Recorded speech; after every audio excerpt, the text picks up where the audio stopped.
Hey everyone, welcome to Parlay Parlor, the place where we talk about what's happening in your world and how we can work together to make it better. This space is for the people, all of us. And with your constructive feedback, we're building a platform that doesn't just talk about problems, but actually digs for real solutions. Solutions that benefit everyone, and not just a handful of billionaires and their soulless corporations. So yeah, we want to build something great together. Let's get into it.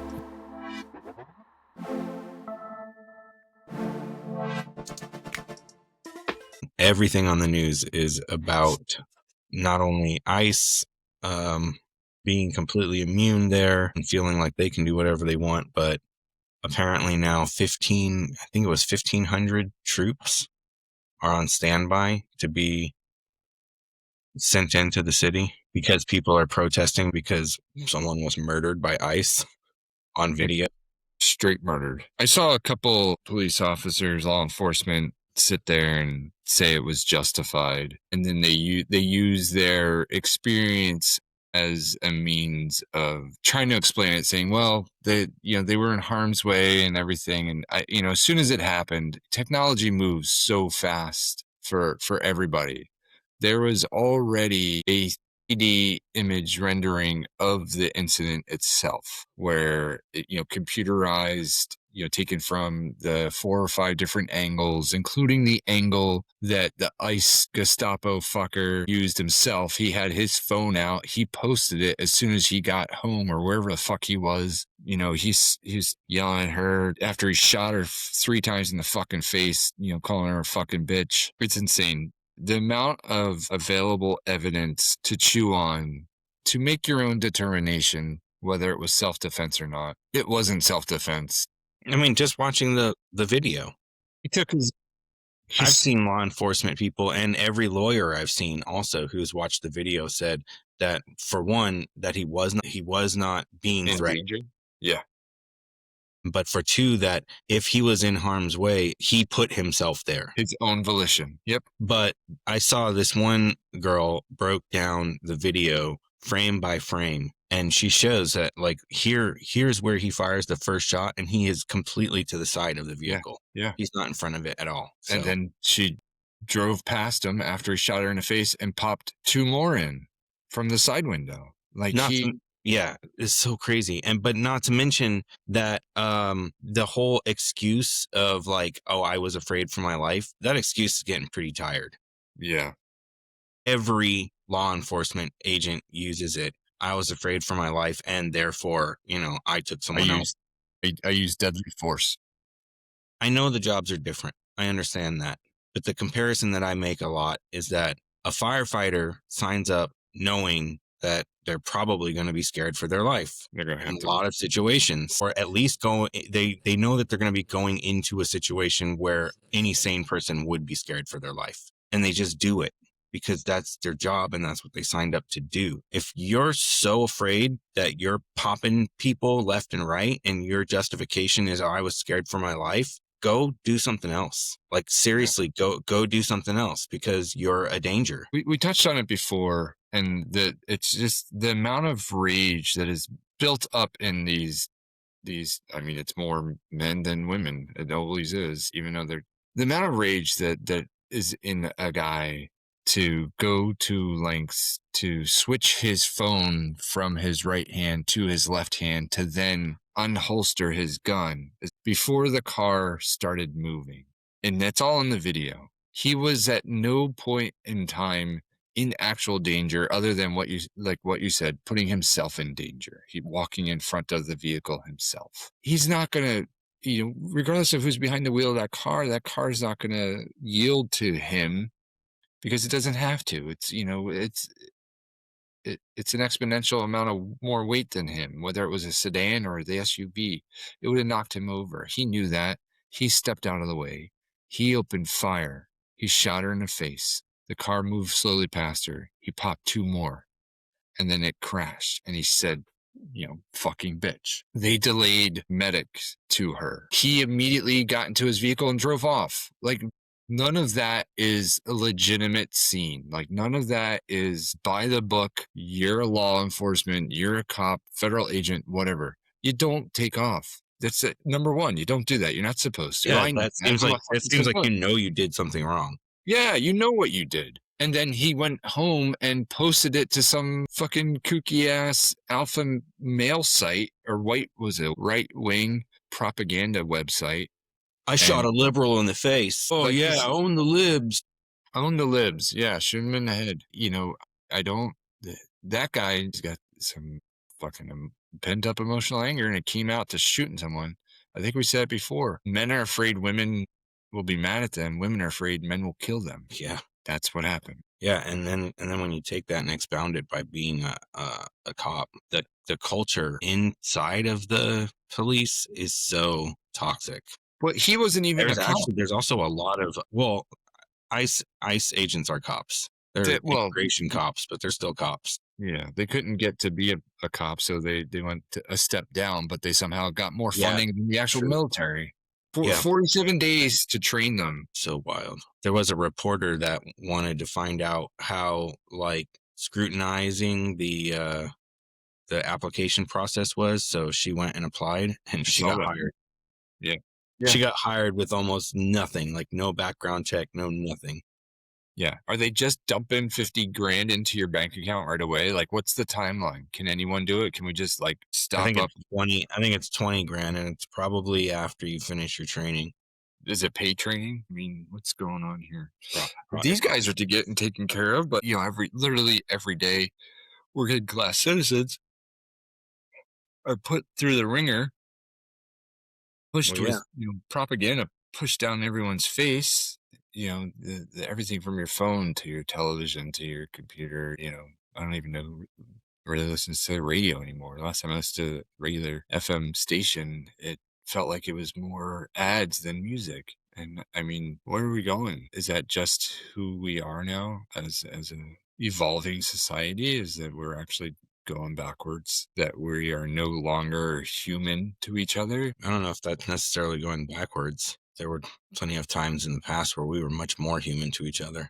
Certainly. Yeah, I don't know, man. We're more separated than ever before. And everybody's found their own little homes on digital platforms where that's where they live. And then everything else is just the stuff they have to do during the day. I'm curious, at one point I want this to be incredibly interactive, or where it can be. If anyone's really listened to it and they want to write in a comment or otherwise, what are you doing to unplug yourself? Do you care? Do you want to be unplugged? Are we just part of your digital footprint now?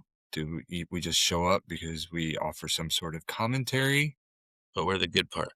And we think we're the good guys. Everyone thinks they're the good guys. Everybody thinks they're the good guys. Even the bad guys think they're good guys. Where do you make that where's that divide show up? What's good? I think people who are pedophiles, who have harmed children, deserve to die. I think so too. Isn't it odd? Isn't it odd that those are the people that don't ever get the death sentence?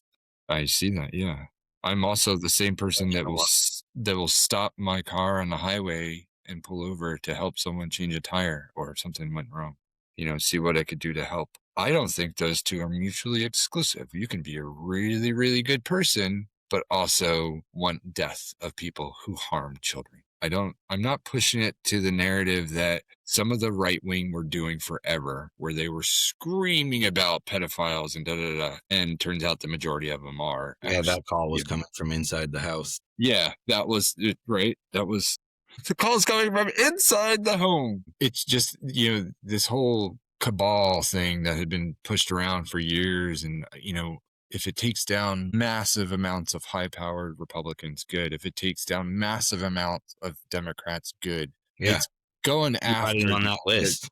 It's going after the technocrats and the oligarchs and the princes and the princes and the people who helped usher in, I won't go into this one particular theory. Maybe we'll have a few dark episodes, but there are people in power and in media that have made their careers seemingly on their own, who have pushed the narrative of taking care of themselves and people around them.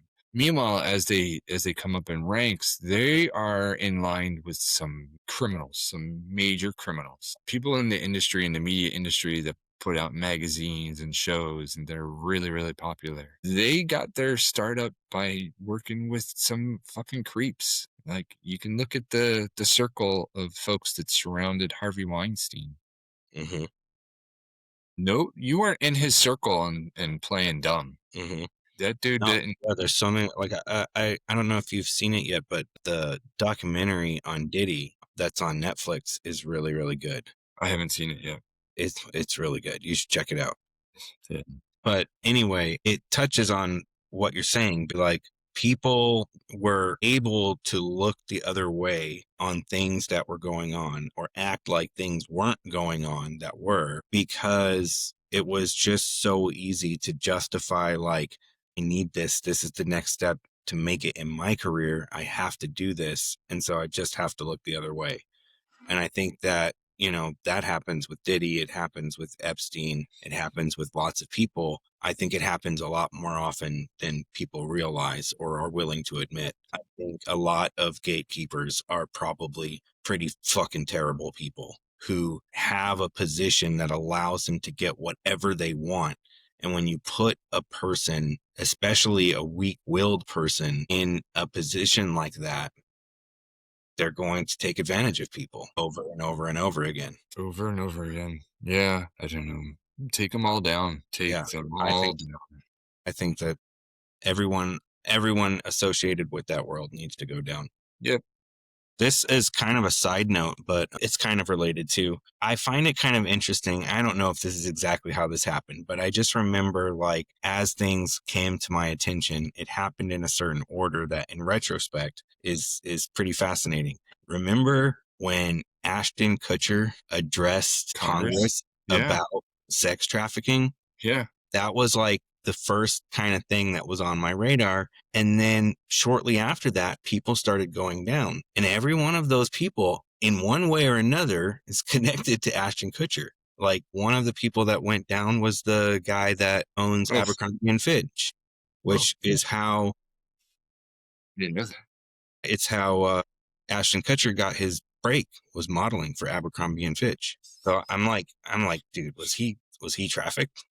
Very well. Was he in it? Did he see it? And did he have enough celebrity to, like, pull it out? I mean, that other He dude very from well the show, might have been. from the show. Yeah, and that other guy, Danny Masterson, went down for sexual abuse. Now, I think Ashton Kutcher actually tried to defend him a little bit in that one. Oh, I don't know. But yeah, and then he was connected to Diddy. I know he's been to a few of Diddy's parties. There's a part, man, in that documentary, in the Diddy documentary, there's a part where they're in the studio and Justin Bieber is singing in the studio, and you're just like, poor Bieber. I don't know. Think about that. But yeah, it may just be huge coincidence, but I just thought it was really interesting how Ashton Kutcher, freaking Kelso from that 70s show, addressed Congress and brought all this sex trafficking thing to light. And then all of a sudden, sex trafficking rings are going down left and right. Yeah, but they like, it slowed down or came to a stop. I mean, at what point It's never stopped. It's never stopped. Well, I know. No. I mean, Never them. stopped. I'm pretty sure that this shit goes back. No.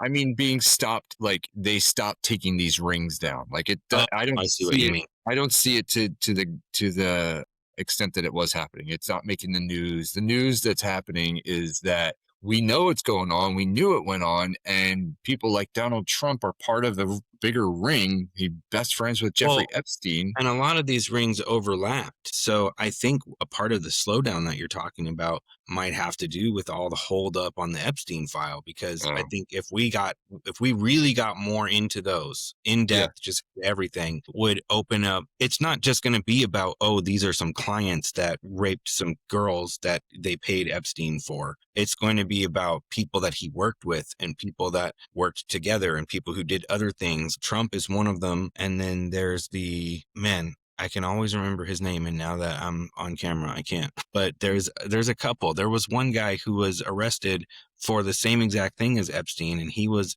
in this inner circle with all these people, and he was in prison in France and committed suicide in prison. Yeah. In case anyone's not watching, Jarrett did big air quotes around committed. And then that girl, the victim, Dufresne, committed suicide. in Australia, and her dad came out the very next day and said, "There's no way. Like, there's no way. She was not suicidal. She was ready to like bring this fight to all these people, which is why she came out." Mm-hmm. But it's all because of there's very, very, very powerful people, not just connected to this world. This is the whole thing with Trump, that people, I think people are slowly starting to realize it. People who weren't digging into it deeper from the beginning. I think the general public is slowly starting to get it. But it's not just that he's connected to the world. It's not just that, oh, he was a friend of Epstein and he has these questionable pictures with young girls and may or may not have slept with these young girls. But it's that he was an integral part of it. Epstein copied Trump's modeling agency as his way of Filter. illegally bringing these girls over from Europe to the US Mm-hmm. on like bullshit visas and shit. He literally, like, the emails show that he got his ideas from Trump on how to traffic people. Trump is such a big part of this thing that's what, I mean, that's obviously why he desperately wants it to go away. It's because he doesn't want people to realize that. He already knows that people knows they were friends. You know, he tries to play that off as, oh, well, you know, we lived in the same neighborhood Yeah. in Florida, and so obviously we hung out in the same social circles. But it's like that can get you so far, especially with your, like, you know, hardcore cult base. Yeah. But at the end of the day, I think people are starting to get it, especially as more and more comes out. It's like, no, you were much more than just friends. You guys were doing this together. Absolutely. At one point, they shared a girlfriend. At another point, Epstein sold Trump a girl that Trump paid like a big stupid check, one of those big prize checks with. There's like pictures of that. At another point, Epstein, quote, gave Trump one of his girlfriends because she had turned 20 and was too old for Epstein. The world of the rich and powerful is absolutely depraved. It's insane. And I think that there's something that happens to you when you reach that level of being able to do anything, have anyone bend to your beck and will. Mm-hmm. That your mind becomes twisted. So do You you start think to think of like, well, what else could I get? What could I do? How far could I push it? And you start to get things like fucking Squid Games. that the people, the bro bras, the super deep magas that worship Trump like fucking idiots, do you think somewhere deep within their psyche, or maybe really up front, they believe they can be rich and powerful? I think at one point, you know, remember as a kid, people talking about folks that were famous or rich, oh, I'm going to be like that one day, or I'm going to get that. And they're not there. They'll never get there. They're too, you know, they get in their own way. They sabotage, they self-sabotage. They don't have what it takes. They don't have the wherewithal, the actual, you know, intelligence or otherwise. But do you believe that some of these fucks that are so deep into the MAGA world see the things that he's doing, and because you see them, like you can't ignore them anymore? Do you think those folks who see this and that they're just so into him, they're like, no, that's okay because you have money, and when you have money, you could do whatever you want? Do you think there's an allowance that they're just like, yeah, he has all this money, he's getting more money, of course he's doing that. That's what you're allowed to do. I don't know if it's conscience. Like, Mm-hmm. I don't know if they're conscious of the fact that they're giving that pass to people because of money.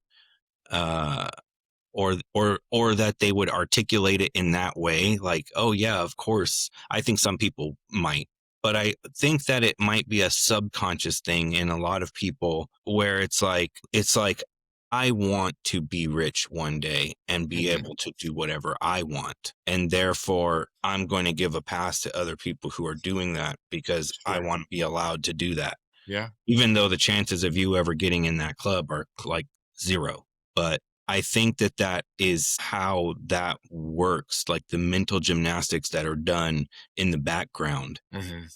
subconsciously. People are willing to give a pass to the rich and powerful because they think that they themselves are capable of one day becoming rich and Right. powerful. And then when they do become rich and powerful, they are just additional scum to the earth. Yeah. They don't act like they are working class or part of they act like they are, what's the term that I've heard, temporarily embarrassed billionaires or something like that. Like, Is that what it is? yeah, so like, I don't know. I mean, for the longest time, it seemed like Trump was pushing the narrative of "I'm just like you" to everybody, and a bunch of fucking idiots bought it. They're like, "Oh, oh yeah, he, I mean he that cares about definitely was a big part of his whole thing. But the common man." I'm like, he would spit on you faster than he can get it out of his mouth. Like, it's disgusting. yep, yep. It's crazy when you look into his history even a little bit too, and see how he treats the people who both work for him and work like on projects for him, Mm, contracted, and he doesn't pay them, and yet people still sign contracts with him. It's yep, like, how did he get so much work? Well, a lot of it was through the mob, which probably had an element of money laundering to it, I'm sure, for the mob. absolutely. But it's interesting. That's how, so there's a book, I forgot what it was. I forgot the name of it, but it talks about when he had Trump Tower built. It was the only skyscraper that went up in New York at that time being built out of concrete rather than steel. And the reason for that was because the mob like controlled this big concrete company like as a front. Yeah, And so he was like basically using mob connections to get like real sweetheart deals on his building, and then still didn't pay them. how does he get away with that? How does he get away with not paying the mob? I don't know, man. I couldn't tell you. Maybe he's been in positions of power or just because of his wealth for so long that he's able to. Well, I'm almost sure of just watching him do his legal battles over the past decade. He's very good at using his money to make things go away. So, like, maybe he doesn't pay the workers who did the job, but maybe on the back end, when the mob boss comes, he's like, oh, here's, whatever, a fraction of what these contractors would have been paid, but here, this is for you. Yeah, make them shut up too. Yeah, I know. It's all speculation. I don't know much or anything about that. That's just another thing about like having that level of money. Like I understand the desire for it, but you shouldn't be allowed to have so much money that you can make anything go away. Yeah, That shouldn't be allowed. No one should have the ability to make anything go away or to make anything happen or to pull powerful strings because they have lots of zeros behind their income. maybe that's the separation of the drive of people who have that money and those that don't. Those that don't won't step on people. They won't. They won't hurt.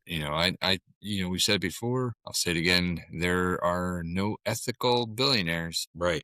They might kid themselves that they Yeah, individually are ethical, but it's like, no, if you just take a look at where your money comes from, it doesn't matter who you are. yeah. Like people try to paint like Warren Buffett as some great, you know, No, I'm sure he's a nice guy, but like he's tied up into some industries that are doing horrible things yeah. to keep his stock portfolio up. Absolutely. Yeah. And that, I mean, I don't ever want to attain that amount of wealth. I don't think it's reasonable. I don't know. I don't know what I'd do with it. Give it away. How do you get there ethically? That's the thing. Like you don't just do it. I think it's good to use, if you have it, use it to build something, but build Mhm. something Yeah. like something sustainable and lasting that actually takes care of the people who take care of it, whatever that thing may be, a foundation, an organization, a company, I, but well, I, not just on like what you started to say, you started to touch on like that some people are just not willing to step on others. yeah. And that's true. And but the flip of that is that you don't get to that level of wealth without exploiting other people That's what I'm talking about. Yeah. or the earth, natural resources, whatever. You have to exploit something Something you do. to get to that level. And very often it comes down to exploiting And workers. it's hard to do. I mean, there are people who do what they can to generate their own wealth. A lot of craftsmen, folks I've seen on YouTube, start out from nothing, and they've honed in on their trade, and they've been able to utilize platforms like YouTube and Instagram to expand their audience and this guy has this Blacktail studio up in Oregon. I don't know too much about his background. I enjoy his commentary because it's pretty dry. And there's good amount of sarcasm in there, and the work he does I think is really phenomenal. I watched him early on from a few years ago, just kind of starting out, figuring things out, and he had enough money and space in his home to do what he wanted to do. Anytime he goes somewhere to do a project, or he has to plane a really big piece, he goes to the specific set of this shop that's close. I don't know the proximity it is to him, but it's close enough. And he always shouts, and he says, "Shout out to blah blah," whatever the name is. I don't remember him, but he's really good about that. And I don't know him outside of his platform. He seems like a pretty chill cat. Like I said, his stuff is really neat. I enjoy watching what he does. He talks about the mistakes. He talks about patching it, that sort of thing. We're at a place where we don't see everybody's struggle and what they do to get there. I knew this man went through a lot with what he was doing. There's sacrifice, that's a full-time job now for him. Good for him. He did it. He got to that position. I would like to think he hasn't squashed people on the way. I don't know. Yeah, I can hope he didn't, but I guess we got to take it for granted a little bit. That's the sort of thing. Craftsmanship, art. I mean, art, we can talk about art for fucking days. There's also a big difference between being an artisan, including having a trade, and, owning a factory. Yeah. And the difference is not only in the type of work and the level of hands-on the person has, depending on which person you're talking about, but also like someone who's a tradesman or even has a company doing a trade with a handful of employees and makes a few $1,000,000 a year. Like you're still working class even at that level. Sure. You're on the upper end of it, and you're probably living a lot better than a lot of people.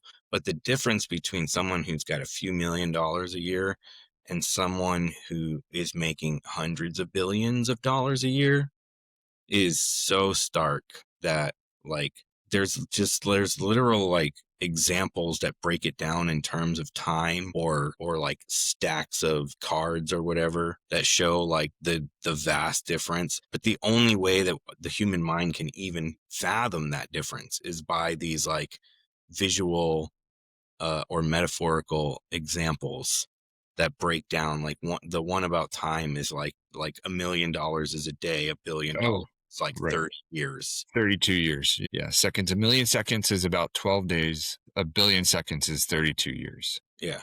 That's crazy. That's like, yeah. But when you just say like so-and-so makes a few $1,000,000 a year, and that sounds like a lot, and someone else makes a few $1,000,000,000, and okay, that also sounds like a lot, but that difference You is have no idea. Those are two insane. Yeah. Those are, one is a single digit percentage of another. Yeah. And the people at the very top try to act like it's not a zero-sum game. But the fact is, if those billionaires wouldn't exist, more of us could live like the multimillionaires.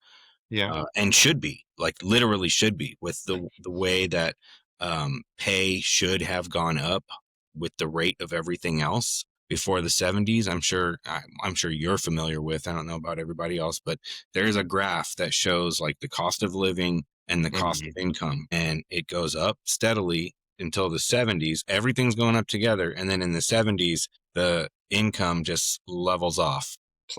Everything else just keeps going up. We would be way better off today if it had kept pace. If I saw a thing recently that said that if minimum wage had just kept pace with the cost of living increases, minimum wage would be $30-something today. And what does that do for consumerism? What does that do for corporations and oligarchs that want to absolutely capitalize? Would they be in the trillions already? Would things be leveled out? It'd be a little bit more leveled. There'd be disparity, obviously, but they'd be a little bit more leveled out. Yeah. The gap would be there. It just wouldn't be as wide. Yeah. And I know that there's people that are like, oh, well, so what if the gap is so wide? Like, whatever, you still live in a free country. And it's like, no, like the things that keep their wealth protected are the same things that are actively hurting you. That's the reasons why certain policies are put in place and tax breaks are put in place. And our taxes go up while they are able to skirt the little bit of taxes that they are expected to pay. Mhm. The list goes on and on and on. Like everything that happens is to protect their wealth. Even the tariffs, everything that's happening with the tariffs. I know that there are plenty of people, wealthy people who are upset with it, but the big players in that are about keeping the stock market up, and they knew that they needed to try to bring some manufacturing back to the country, which is the gambit that he was playing at, I think. And then to bring this back around to how we started, where we were talking about ICE, there is a pattern that I've noticed where things get really, really bad, almost seemingly intentionally by policies, different policies that are put into place. And in this case, it was, the big, beautiful bill at the exact same time that they're tanking the economy and making life harder for day to day people, and especially for minimum wage and low wage workers. Then they're also funding the shit out of ICE and offering people $100,000 a year to come join ICE. Mhm. Like, you set a person's moral compass completely aside and you just look from a survival standpoint. It's like they know exactly what they're doing. They're creating a pressure point and funneling everyone that they can into this right-wing extremist machine that they're building. And the people who fall in line are going to be okay. And the people who cooperate and participate are going to be really okay. And everybody else is going to be fucked. And everyone who resists is going to be crushed. And that's what I'm seeing that with what's going on with the protests right now, and the way that they're putting it down, the way that they're calling protesters terrorists. That's the justification that they're using for having shot this woman. Yeah. She was a domestic terrorist. But yeah, I don't. It's a whole nother level of fucking manipulation that they're pulling. I mean, within minutes, the fucking president of the United States was on his defunct social platform talking about, luckily the officer is alive. And I'm like, you fucking turd. Like, I know it's a topic of, it's just up and around and everything. I wanted to. I don't know how to get the people who are for ICE, how to get them to see and believe what is happening to what the majority. I feel like the majority of everyone else is like, shit, man, like that was a fucking murder. That was a broad daylight murder. People that, I'm really hoping that there are people in law enforcement that are struggling right now, that are struggling with the idea that they are supporting a system that just brutally fucking murdered a woman in broad daylight on the guise of she didn't get out of her vehicle when they told her to. She was leaving the scene. She didn't do anything to harm anyone. She wasn't hurting anyone. She turned her wheels away. Every bit of that situation and all of the footage shows that she was not intending to harm that guy at all. She was trying to de-escalate, and his fucking inability to manage his own emotions and get his shit together ended up with him murdering her. He fucking murdered her. And I really hope that there are law enforcement people that are struggling with that idea, that someone who represents them has created such, again, yet another heinous crime in doing that, in ending a life, in destroying a family, in destroying a community, and what they did. I hope they are struggling with sticking with that agency or that whatever group. Man, get it in your head. These people are not for you. They will do it to anybody. They will fucking shoot anybody. They don't care. They are removing the strongholds that would prevent them from doing that. They're just allowing it to go on. They don't give two shits. They don't. I would really hope that people are asking that question, but I also tend to doubt it. I mean, this has been going on for a long time. The only thing that's really different about this situation is that it was a white woman that got shot. Yeah. What's even wild to me is someone brought this up the other day. This incident happened just a few blocks away from where George Floyd was murdered. I know. Yeah. The irony is stifling. And so, I think the protests are very justified. Absolutely. I think riots would be justified. I do too. And effective. Revolution doesn't happen quietly. But yeah, on that note, I wish we could close the book on a shitty situation. We can't close the book on it, but we can close this conversation. Just let everyone know I love you. If you needed it today, it's there for you. I love you. We'll get through this together. Thank you, guys. Peace. All right, that's going to wrap it up for today. Thank you all so much for listening. If you'd like to help build this channel and community, please consider liking, subscribing, and sharing. All that stuff goes a real long way. You can also check out our Patreon, and of course, drop us a comment with your thoughts and ideas of where we can go from here.